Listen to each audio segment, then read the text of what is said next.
दोस्तों, एक अमीर लेडी एक दुकान पर आती है और दुकानदार से कहती है कि मुझे कुछ सस्ती साड़ियाँ दिखा दो क्योंकि मेरे बेटे की शादी है और मुझे अपनी नौकरानी को देना है। दुकानदार ने उसे साड़ियाँ दिखाएं। लेडी ने पेमेंट किए और साड़ी लेकर चली गई। कुछ देर बाद नौकरानी भी उसी दुकान पर आती है और साड़ियाँ दिखाने को कहती है। दुकानदार नौकरानी को पहचानता था, वह उसे सस्ती साड़ियाँ दिखाने लगा। नौकरानी बोली, भैया आप मुझे महंगी साड़ियाँ दिखाओ। दुकानदार ने पूछा, आप तो हमेशा सस्ती साड़ियाँ दिखाने को कहती थी, फिर आज महंगी साड़ियाँ क्यों? कुछ खास है क्या? नौकरानी ने जवाब दिया, मेरे मालकिन के बेटे की शादी है और मैं अपनी मालकिन को एक साड़ी उपहार में देना चाहती हूँ। दोस्तों, वीडियो अच्छा लगा हो तो लाइक कर लें। एक दिन एक आदमी की कार चोरी हो गई। 3 दिन बाद कार वापस उसी जगह पार्किंग में खड़ी कर दी गई। मालिक अपनी कार देखकर बहुत खुश हुआ। उसने दरवाजा खोला तो सीट पर एक लिफाफा था जिसमें लिखा था, मेरी माँ की अचानक तबीयत बिगड़ने के कारण रात को उन्हें कार से हॉस्पिटल ले जाना जरूरी था। रात हो गई थी, मुझे कार नहीं मिली, इसलिए आपकी कार का इस्तेमाल करना पड़ा। सॉरी, मेरी वजह से आपको परेशान होना पड़ा। मैंने आपकी कार में पेट्रोल भरवा दिया है और मैंने आपकी कार इस्तेमाल किया है, इसलिए मैं आपको अगले दिन आपके परिवार के साथ फिल्म रोबोट का टिकट देना चाहता हूँ। टिकट आपके कार के बैक सीट पर रखा है। संदेश पढ़कर और कार को अच्छी स्थिति में देखकर पूरा परिवार शांत हो गया। अगले दिन पूरी फैमिली मूवी देखने चली गई। रात को जब वह फिल्म देखकर लौटे तो घर का दरवाजा टूटा था। अंदर जाकर देखा तो सारा कीमती सामान गायब था। दोस्तों, एक टीचर ने पूछा, बच्चों बताओ 1 किलो लोहा भारी है या 1 किलो कपास? तभी पिंटू बोला, सर लोहा भारी है। टीचर बोले, जब दोनों वस्तुओं का वजन 1 किलो है तो लोहा भारी कैसे हुआ? पिंटू बोला, नहीं सर, लोहा ही भारी है। टीचर ने कहा, अरे तराजू के एक पलड़े पर 1 किलो लोहा रखो और दूसरे पलड़े पर 1 किलो कपास रखो, दोनों पलड़े एक बराबर समांतर में रहेंगे। पिंटू ने फिर से कहा, नहीं सर, लोहा ही भारी है। टीचर ने कहा, अरे गधे, दोनों का भार एक बराबर है। तभी पिंटू बोला, ठीक है सर, आप मुझे 1 किलो कपास फेंक कर मारिए और मैं आपको 1 किलो लोहा फेंक कर मारता हूँ, तब आपको समझ आएगा कि कपास और लोहे में भारी कौन सा है। एक चोर चोरी करने मंदिर में आ गया। वह गल्ले से पैसे निकालने की कोशिश करने लगा। तभी एक और आदमी मंदिर में आ गया। चोर चुपके से गल्ला वापस रख दिया और पूजा करने लगा। जब आदमी चला गया तो चोर फिर गल्ले से पैसे निकालना चाहा। तभी एक और आदमी मंदिर में आ गया। चोर फिर से पूजा करने लगा ताकि आदमी को शक न हो कि वो चोर है। आदमी एक जगह बैठ गया और चोर को बड़े ध्यान से देखने लगा। चोर भी आदमी के डर से पूजा करने में व्यस्त हो गया। 1 घंटे बीत गए, चोर पूजा करके नहीं उठा। आदमी भी बैठे बैठे झपकियाँ लेने लगा। चोर देखा कि आदमी झपकी ले रहा है तो वह उठकर जाना चाहा। तभी आदमी की आंख खुल गई। वह चोर से बोला, मैं 1 घंटे से आपका वेट कर रहा और आप भाग रहे हैं। चोर और डर गया, बोला, बताएं क्या बात है? आदमी बोला, मैंने ऊपर वाले से मन्नत मांगा था कि अगर पूरी हो गई तो मैं किसी नेक इंसान को 50,000 दे दूंगा। मन्नत पूरी हो गई। मैं एक अच्छे इंसान की तलाश कर रहा था। आप भगवान के सच्चे भक्त हो, इसलिए ये 50,000 आप रख लो। आदमी चला गया। चोर बोला, ऊपर वाले, मैंने सिर्फ दिखावे के लिए तुझे याद किया और तूने इतना कुछ दिया। अगर मैं सच में तुझे याद करूँ तो तू क्या कुछ नहीं देगा। 4 दोस्त एक दूसरे से 20 साल बाद फिर से मिले तो उन्होंने खूब मस्ती किया और फिर अपने बच्चों के बारे में बताने लगे। पहले दोस्त ने कहा, मेरा बेटा एक कंपनी का CEO है। वह इतना अमीर हो गया है कि उसने अपने दोस्त को उसके बर्थडे पर एक BMW गिफ्ट में दिया है। दूसरे ने कहा, मेरा बेटा एक सफल बिजनेसमैन है। वह इतना अमीर हो गया है कि उसने अपने दोस्त को उसके बर्थडे पर एक प्राइवेट जेट गिफ्ट में दिया है। तीसरे दोस्त ने कहा, मेरा बेटा एक सफल इंजीनियर है। वह इतना अमीर हो गया है कि उसने अपने दोस्त को उसके बर्थडे पर 2 करोड़ का घर गिफ्ट में दिया है। चौथा दोस्त सब कुछ बड़े ध्यान से सुन रहा था पर वह कुछ बोल नहीं रहा था। तो उन तीनों ने कहा, भाई तू बता, तेरा बेटा क्या करता है? चौथे दोस्त ने कहा, मेरा बेटा शादियों में नाचता है और थोड़े बहुत पैसे कमा लेता है। यह सुनकर वे तीनों बोले, तुझे ये बताने में शर्म आती होगी ना? चौथा दोस्त बोला, मुझे शर्म नहीं आती है, मुझे तो मेरे बेटे पर गर्व है। पता है पिछले हफ्ते उसका बर्थडे था तो उसके 3 दोस्तों ने उसे एक BMW, एक प्राइवेट जेट और 2 करोड़ का घर गिफ्ट में दिया है। दोस्तों, एक सेठ ने अपना कुआं एक आदमी को बेच दिया। अगले दिन जब वह आदमी उस कुएं से पानी लेने गया तो सेठ ने उसे पानी नहीं निकालने दिया। सेठ बोला, मैंने तुम्हें कुआं बेचा है, पानी नहीं, इसलिए तुम कुएं से पानी नहीं निकाल सकते। आदमी दुखी होकर सेठ के नाम मुकदमा कर दिया। कोर्ट में जब जज ने सेठ से पूछा, आपने उस आदमी को कुआं बेच दिया है, फिर आप उसे कुएं से पानी का उपयोग क्यों नहीं करने देते? सेठ बोला, साहब मैंने कुआं बेचा है, पानी नहीं, उसे कुएं से पानी निकालने का कोई अधिकार नहीं है। इतने में जज साहब मुस्कुराए और बोले, जब तुमने उस आदमी को कुआं बेच दिया है और तुम दावा करते हो कि पानी तुम्हारा है तो तुम्हें इस आदमी के कुएं में अपना पानी रखने का कोई अधिकार नहीं है। या तो तुम अपना सारा पानी दोस्तों, एक महिला ने अपने जन्मदिन पर 5,000 रुपए खर्च करके फेसलिफ्ट कराई। घर लौटते समय वह एक साड़ी की दुकान पर रुकी और दुकान से जाते समय उसने युवा दुकानदार से पूछा, भाई साहब क्या आप मेरी एज बता सकते हैं? दुकानदार बोला, मैडम आपकी एज लगभग 30 साल होगी। महिला ने कहा, नहीं, मैं वास्तव में 40 साल की हूँ। इसके बाद महिला एक रेस्टोरेंट में गई और उसने वेटर से भी वही सेम प्रश्न पूछा। वेटर बोला, आप लगभग 35 साल की होंगी। महिला ने मुस्कुराते हुए कहा, नहीं, मैं 40 की हूँ। महिला जब बस स्टॉप पर गई तो उसे एक बूढ़े अंकल दिखे। उसने अंकल से भी वही सेम प्रश्न पूछा। अंकल ने महिला के सामने एक शर्त रखी। उन्होंने कहा कि यदि मैंने आपकी सही एज बता दी तो आपको मुझे 400 रुपए देने पड़ेंगे और यदि मैंने गलत बताया तो मैं आपको 400 रुपए दूंगा। महिला ने सोचा मौका अच्छा है, उसने शर्त मान ली। अंकल ने कहा, आपकी एज 40 साल है। महिला ने हैरानी में पूछा, लेकिन आपने मेरी सही एज कैसे बता दी? अंकल बोले, मैडम पैसे निकालो, मैं तो उस रेस्टोरेंट से ही आपका पीछा कर रहा था।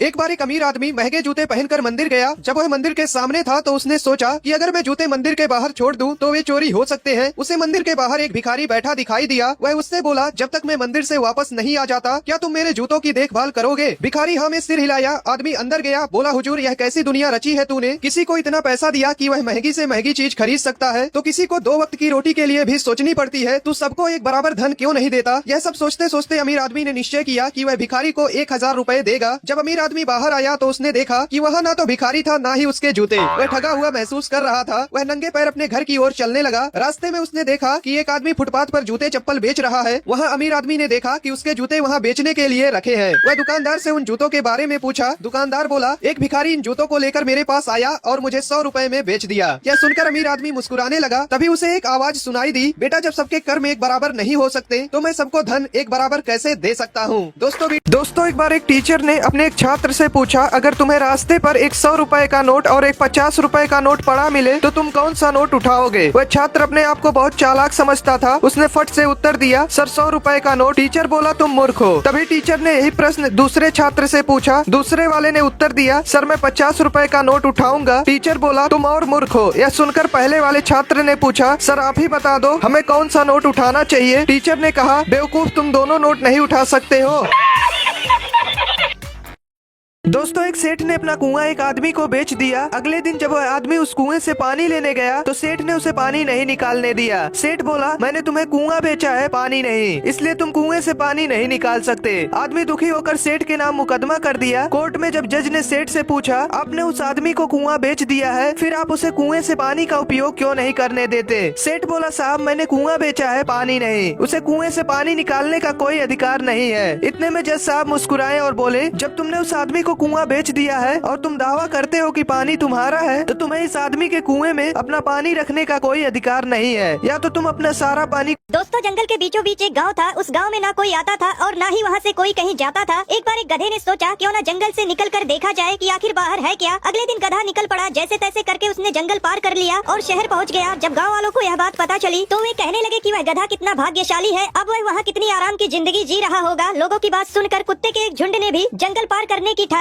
वे गधे की गंध का पीछा करते हुए उसी रास्ते से जंगल के उस पार चले गए। फिर गांव के लोग भी गधे के खोजे गए रास्ते पर चलते हुए जंगल पार करने लगे। बार बार उस रास्ते पर चलने से एक पगडंडी सी बन गई। कुछ बरसों बाद सरकार ने वहाँ एक सड़क बनाने का फैसला किया। शहर से इंजीनियरों का एक ग्रुप आया। गाँव वालों ने बताया कि जंगल पार करने के लिए एक पगडंडी बनी हुई है, उसी पर अगर रोड बना दी जाए तो अच्छा रहेगा। उनकी बात सुनकर चीफ इंजीनियर बोले कि ये पगडंडी किसने बनाई? गाँव के एक बुजुर्ग बोले, साहब यह रास्ता एक गधे ने खोजा था। दोस्तों, चीफ इंजीनियर मुस्कुराते हुए बोले, आप लोगों को शर्म नहीं आती कि आप सब इंसान होते हुए भी इतने वर्षों से एक गधे के बनाए रास्ते पर चल रहे हैं? पता है यह रास्ता कितना लंबा है? हमने एक शॉर्टकट रास्ता खोजा है जिससे आप लोग आसानी से जंगल पार कर सकते हैं। एक महिला ने चित्रकार से अपने कुत्ते का एक सुंदर चित्र बनाने को कहा। जब चित्र बनकर तैयार हो गया तो चित्रकार ने महिला को अपने स्टूडियो में चित्र देखने के लिए बुलाया। महिला कुत्ते के साथ स्टूडियो पहुंची और वह कुत्ते को चित्र दिखाते हुए बोली, डॉगी यह चित्र कैसा है? पर कुत्ते ने उसमें कोई इंटरेस्ट नहीं दिखाई। महिला बोली, मुझे यह चित्र नहीं चाहिए, यह मेरे कुत्ते को पसंद नहीं है। चित्रकार निराश हो गया। उसने थोड़ा सोचा और महिला से कहा, आप कल आइए, तब तक मैं इस चित्र में थोड़ा बदलाव कर दूंगा। अगले दिन दिन जब महिला चित्रकार के स्टूडियो में पहुंची तो कुत्ता चित्र को देखते ही उसके पास गया और उसे चाटने लगा। महिला ने चित्रकार से कहा, मेरे कुत्ते को यह चित्र पसंद है, आप इसे पैक कर दो। जब महिला चित्र लेकर चली गई तो चित्रकार का नौकर बोला, मालिक कल तो कुत्ता चित्र में कोई इंटरेस्ट नहीं दिखा रहा था और एक दिन में आपने ऐसा क्या किया कि वह दुम हिलाते हुए चित्र को चाटने लगा था। चित्रकार बोला, मैंने कुछ नहीं किया, बस उस चित्र पर मांस का टुकड़ा रगड़ दिया था, इसलिए कुत्ता चित्र को चाटने लगा था। एक चोर चोरी करने मंदिर में आ गया। वह गले से पैसे निकालने की कोशिश करने लगा। तभी एक और आदमी मंदिर में आ गया। चोर चुपके से गल्ला वापस रख दिया और पूजा करने लगा। जब आदमी चला गया तो चोर फिर गले से पैसे निकालना चाहा। तभी एक और आदमी मंदिर में आ गया। चोर फिर से पूजा करने लगा ताकि आदमी को शक न हो कि वो चोर है। आदमी एक जगह बैठ गया और चोर को बड़े ध्यान से देखने लगा। चोर भी आदमी के डर से पूजा करने में व्यस्त हो गया। 1 घंटे बीत गए, चोर पूजा करके नहीं उठा। आदमी भी बैठे बैठे झपकियां लेने लगा। चोर देखा कि आदमी झपकी ले रहा है तो वह उठकर जाना चाहा। तभी आदमी की आंख खुल गई। वह चोर से बोला, मैं 1 घंटे से आपका वेट कर रहा और आप भाग रहे हैं। चोर और डर गया, बोला बताएं क्या बात है। आदमी बोला, मैंने ऊपर वाले से मन्नत मांगा था कि अगर पूरी हो गई तो मैं किसी नेक इंसान को 50,000 दे दूंगा। मन्नत पूरी हो गई। मैं एक अच्छे इंसान की तलाश कर रहा था। आप भगवान के सच्चे भक्त हो, इसलिए ये 50,000 आप रख लो। आदमी चला गया। चोर बोला, ऊपर वाले, मैंने सिर्फ दिखावे के लिए तुझे याद किया और तूने इतना कुछ दिया। अगर मैं सच में तुझे याद करूं तो तू क्या कुछ नहीं देगा।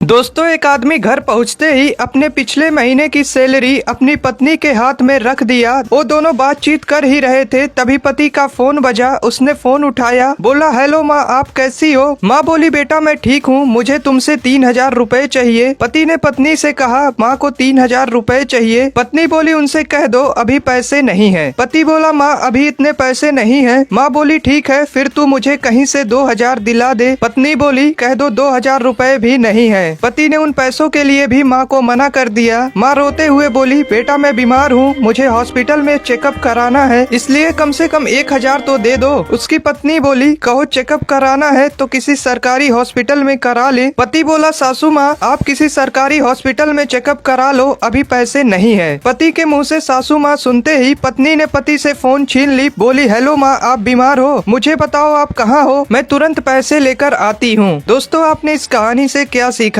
मैम बोली बच्चे से, बेटा कल मैंने तुम्हें ABCD दी थी, तुमने याद कर ली। बच्चा बोला, हाँ मैम मेरे को याद हो गई। तो मैम बोली, चलो सुनाओ। तो बच्चा बोला, मैम सुनो, A for Android, B for Bluetooth, C for chat, D for download, E for email, F for Facebook, G for Google, H for hotspot, I for iPhone, इसको लेने की अपनी औकात नहीं। J फॉर जियो की SIM, K for keyboard, L for laptop, M for messenger, N for number नहीं दूंगी, O for open camera, P for play store, Q for QR code, R for RAM, S for screenshot, T for Twitter, U for USB, V for video, W for wifi, X for Xender, Y for YouTube, Z for जिंदगी झंड। दोस्तों, एक लड़का एक school में admission लेने गया। Principal बोले, आपका एडमिशन तभी होगा जब आप मेरे क्वेश्चन का सही आंसर देंगे, क्या आप इसके लिए तैयार हैं? लड़का बोला, हाँ सर मैं तैयार हूँ। प्रिंसिपल बोले, हम आपसे या तो 10 बहुत आसान प्रश्न पूछेंगे या तो एक बहुत कठिन प्रश्न पूछेंगे, आपकी चॉइस क्या है? क्या आप 10 आसान प्रश्न का उत्तर देना चाहते हैं या एक कठिन प्रश्न का? लड़के ने थोड़ा सोचा, फिर बोला, सर मैं एक कठिन प्रश्न का उत्तर देना चाहूंगा। प्रिंसिपल बोले, ठीक है, फिर आप ये बताइए पहले क्या आता है, दिन या रात? लड़का बोला, सर पहले रात आता है। प्रिंसिपल बोले, कैसे? लड़का बोला, सॉरी सर, पर अभी आपने कहा था कि यदि मैं एक कठिन प्रश्न का उत्तर दे देता हूँ तो मुझसे कोई अन्य प्रश्न नहीं पूछा जाएगा। प्रिंसिपल खुश होकर लड़के का एडमिशन कर लेते हैं। दोस्तों, पिंटू के पास 50 सोने के सिक्के थे। उसे विदेश जाना था, इसलिए वह उन सिक्कों को एक जार में रखा और उनको ऑलिव से ढककर जार बंद कर दिया। फिर उस जार को अपने दोस्त रामू को देते हुए कहा, इसे अपने घर रख लो, इसमें ऑलिव है, 6 महीने बाद मैं विदेश से वापस आऊंगा तो मुझे लौटा देना। पिंटू विदेश चला गया, 4 साल बीत गए, वह नहीं आया। एक दिन रामू का ऑलिव खाने का मन किया तो उसने सोचा, क्यों ना उस जार से कुछ ऑलिव निकाल लूं। पिंटू को पता थोड़ी चलेगा। रामू ने जार खोला तो देखा ऑलिव खराब हो गए थे। उसने जार हिलाया तो उसे वह सोने के सिक्के दिखे। लालची रामू ने सारे सिक्के निकाल लिए और उसमें ताजा ऑलिव रखकर जार बंद कर दिए। कुछ दिन और बीते, जब पिंटू लौट कर आया तो उसने अपना जार मांगा। रामू ने उसे जार लौटा दिए। पिंटू ने जब जार खोला तो उसके होश उड़ गए। वह रामू से बोला, यार जार में सोने के सिक्के भी थे, वह गायब है। रामू बोला, मैंने तो जार कभी खोला भी नहीं, कैसी बातें कर रहे हो। अगले दिन पिंटू ने इसकी शिकायत मुखिया से की। मुखिया ने वह जार मंगवाया और रामू से पूछा, क्या यह वही जार है जो तुम्हारे घर 4 साल से था? रामू बोला, हाँ। मुखिया ने जार से से एक ऑलिव निकाला और उसे चखने के लिए एक आदमी को दिया। आदमी ने बताया कि ये ऑलिव अच्छे हैं और लगभग 6 महीने पुराने हैं। मुखिया बोला पर पिंटू को तो ऑलिव जार में रखे 4 साल हो गए। ये फंस गया सीएम। एक आदमी बर्फ बनाने वाली कंपनी में काम करता था। एक दिन कारखाना बंद होने से पहले वह फ्रिज करने वाले कमरे में गया, लेकिन गलती से किसी ने बाहर से दरवाजा बंद कर दिया और आदमी अंदर फंस गया। छुट्टी हो चुकी थी। कमरे में फंसे आदमी ने मदद के लिए गुहार लगाई, लेकिन अंदर का आवाज बाहर नहीं आ रहा था। वह समझ गया कि अब तो 3-4 घंटे बाद वो बर्फ बन जाएगा। मौत को पास आता देख वह मन ही मन गॉड को याद कर ही रहा था कि तभी अचानक चौकीदार ने आकर उस कमरे का दरवाजा खोला और आदमी को बाहर निकाला। उसके बाद आदमी ने चौकीदार से पूछा कि काका आपको कैसे मालूम हुआ कि मैं अंदर कमरे में फंसा हूँ? चौकीदार बोला, साहब हर दिन कई अफसर गेट से गुजरते हैं, लेकिन सभी लोग यहाँ से ऐसे गुजरते हैं जैसे यहाँ कोई खड़ा ही ना हो। लेकिन उन लोगों में से आप हो जो हर रोज आते और जाते वक्त मुझसे नमस्ते करते हो। आज सुबह आते वक्त आपने मुझसे हालचाल पूछा था, लेकिन शाम में आप मुझे नहीं दिखे, तो मुझे महसूस हुआ कि जरूर आप किसी मुसीबत में हो। दोस्तों वीडियो अच्छा लगा हो तो लाइक कर लें। एक चोर चोरी करने मंदिर में आ गया। वह गले से पैसे निकालने की कोशिश करने लगा, तभी एक और आदमी मंदिर में आ गया। चोर चुपके से गल्ला वापस रख दिया और पूजा करने लगा। जब आदमी चला गया तो चोर फिर गले से पैसे निकालना चाहा, तभी एक और आदमी मंदिर में आ गया। चोर फिर से पूजा करने लगा ताकि आदमी को शक ना हो कि वो चोर है। आदमी एक जगह बैठ गया और चोर को बड़े ध्यान से देखने लगा। चोर भी आदमी के डर से पूजा करने में व्यस्त हो गया। 1 घंटे बीत गए, चोर पूजा करके नहीं उठा। आदमी भी बैठे बैठे झपकियां लेने लगा। चोर देखा कि आदमी झपकी ले रहा है तो वह उठकर जाना चाहा, तभी आदमी की आंख खुल गई। वह चोर से बोला, मैं 1 घंटे से आपका वेट कर रहा और आप भाग रहे हैं। चोर और डर गया, बोला बताएं क्या बात है? आदमी बोला, मैंने ऊपर वाले से मन्नत मांगा था कि अगर पूरी हो गई तो मैं किसी नेक इंसान को 50,000 दे दूंगा। मन्नत पूरी हो गई। मैं एक अच्छे इंसान की तलाश कर रहा था। आप भगवान के सच्चे भक्त हो, इसलिए ये 50,000 आप रख लो। आदमी चला गया। चोर बोला, ऊपर वाले मैंने सिर्फ दिखावे के लिए तुझे याद किया और तूने इतना कुछ दिया। अगर मैं सच में तुझे याद करूँ तो तू क्या कुछ नहीं देगा। एक बार एक अमीर आदमी महंगे जूते पहनकर मंदिर गया। जब वह मंदिर के सामने था तो उसने सोचा कि अगर मैं जूते मंदिर के बाहर छोड़ दूं तो वे चोरी हो सकते हैं। उसे मंदिर के बाहर एक भिखारी बैठा दिखाई दिया। वह उससे बोला, जब तक मैं मंदिर से वापस नहीं आ जाता क्या तुम मेरे जूतों की देखभाल करोगे? भिखारी हाँ में सिर हिलाया। आदमी अंदर गया। बोला, हुजूर यह कैसी दुनिया रची है तूने? किसी को इतना पैसा दिया कि वह महंगी से महंगी चीज खरीद सकता है, तो किसी को 2 वक्त की रोटी के लिए भी सोचनी पड़ती है। तू सबको एक बराबर धन क्यों नहीं देता? यह सब सोचते सोचते अमीर आदमी ने निश्चय किया कि वह भिखारी को 1000 रुपए देगा। जब अमीर आदमी बाहर आया तो उसने देखा कि वह ना तो भिखारी था ना ही उसके जूते। वह ठगा हुआ महसूस कर रहा था। वह नंगे पैर अपने घर की ओर चलने लगा। रास्ते में उसने देखा कि एक आदमी फुटपाथ पर जूते चप्पल बेच रहा है। वहाँ अमीर आदमी ने देखा कि उसके जूते वहाँ बेचने के लिए रखे हैं। वह दुकानदार से उन जूतों के बारे में पूछा। दुकानदार बोला, एक भिखारी इन जूतों को लेकर मेरे पास आया और मुझे 100 रुपए में बेच दिया। यह सुनकर अमीर आदमी मुस्कुराने लगा। तभी उसे एक आवाज सुनाई दी, बेटा जब सबके कर्म एक बराबर नहीं हो सकते तो मैं सबको धन एक बराबर कैसे दे सकता हूँ। दोस्तों वीडियो अच्छा लगा हो तो लाइक कर लें।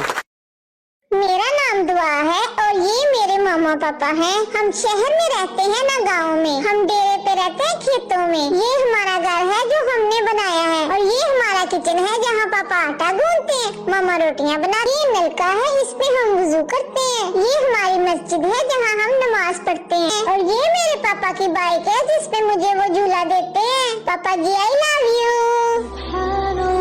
एक बार एक लड़की के घर एक आदमी आया। लड़की ने दरवाजा खोला तो आदमी ने पूछा कि 1 गिलास पानी मिलेगा? लड़की ने कहा, हाँ जरूर, आओ बैठो। आदमी अंदर आया और बैठ गया और जैसे ही लड़की पानी लेकर आई, आदमी ने कहा, अरे वाह इतना बड़ा घर। लड़की बोली, हाँ हम बहुत पैसे वाले हैं। आदमी बोला, अरे वाह इतना महंगा फर्नीचर। लड़की बोली, अरे बताया तो हम बहुत पैसे वाले हैं। आदमी इधर उधर नजर घुमाने लगा और उसकी नजर नोटों के बंडल पर पड़ी और बोला, अरे इतने सारे पैसे। लड़की थोड़ा सा हंसी और बोली, अरे हम पैसे वाले हैं यार। फिर आदमी ने अपनी जेब से लेटर निकाला और लड़की को दिया। लड़की ने पूछा, ये क्या है? आदमी बोला, अरे हम इनकम टैक्स वाले हैं यार। दोस्तों एक महिला ने अपने जन्मदिन पर 5,000 रुपए खर्च करके फेसलिफ्ट कराई। घर लौटते समय वह एक साड़ी की दुकान पर रुकी और दुकान से जाते समय उसने युवा दुकानदार से पूछा, भाई साहब क्या आप मेरी एज बता सकते हैं? दुकानदार बोला, मैडम आपकी एज लगभग 30 साल होगी। महिला ने कहा, नहीं मैं वास्तव में 40 साल की हूँ। इसके बाद महिला एक रेस्टोरेंट में गई और उसने वेटर से भी वही सेम प्रश्न पूछा। वेटर बोला, आप लगभग 35 साल की होंगी। महिला ने मुस्कुराते हुए कहा, नहीं मैं 40 की हूँ। महिला जब बस स्टॉप पर गई तो उसे एक बूढ़े अंकल दिखे। उसने अंकल से भी वही सेम प्रश्न पूछा। अंकल ने महिला के सामने एक शर्त रखी। उन्होंने कहा कि यदि मैंने आपकी सही एज बता दी तो आपको मुझे 400 रुपए देने पड़ेंगे, और यदि मैंने गलत बताया तो मैं आपको 400 रुपए दूंगा। महिला ने सोचा मौका अच्छा है, उसने शर्त मान ली। अंकल ने कहा आपकी एज 40 साल है। महिला ने हैरानी में पूछा लेकिन आपने मेरी सही एज कैसे बता दी? अंकल बोले मैडम पैसे निकालो, मैं तो उस रेस्टोरेंट से ही आपका पीछा कर रहा था।